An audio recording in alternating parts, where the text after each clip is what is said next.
Let's get back to Obamacare. We used the expression death spiral many, many times. Aetna has announced it's completely pulling out of Obamacare exchanges next year. It's gone from that system. Former HHS Deputy Secretary Alex Azar joins us now.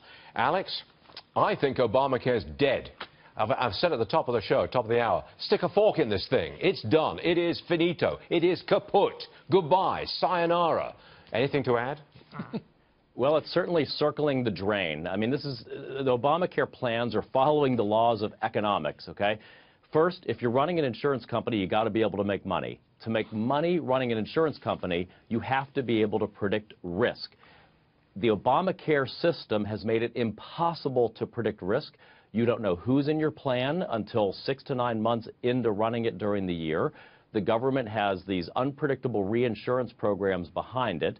And now there's all kinds of uncertainty about whether the government even will live up to commitments around these what are called cost-sharing subsidies for these subsidized individuals that the insurance companies are on the hook for, to the tune of about $10 billion a year. Well, that being the case, I mean, it's finished, it's done.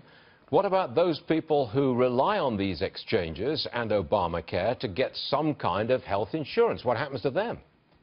It's going to be a really tough spot as we work right now from the status quo until whatever the Congress comes up with by way of a repeal and replace here eventually.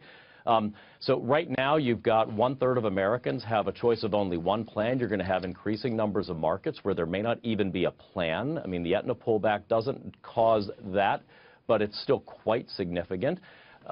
There's actually fairly few levers that the government can do at this point to try to stabilize this fundamentally broken system. I mean, one thing you could do would be basically provide reinsurance money to insurance companies to incent them to stay in, but I don't think there's going to be a lot of appetite for doing that either in the Trump administration or up in Congress. I don't see any way around poor people being paid for, let me rephrase this. I don't see any way around the government paying for the treatment of poorer people who get sick. I don't see any way around that. Do you?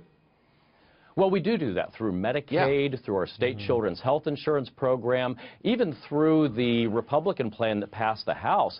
I mean, this is still a large wealth transfer to individuals to help people be able to afford insurance. I mean, you know, this Medicaid reform in the House bill may be the largest single entitlement reform in history, but let's remember, all it does is slow the rate of predicted growth of Medicaid. You know, only in Washington is a cut slowing growth.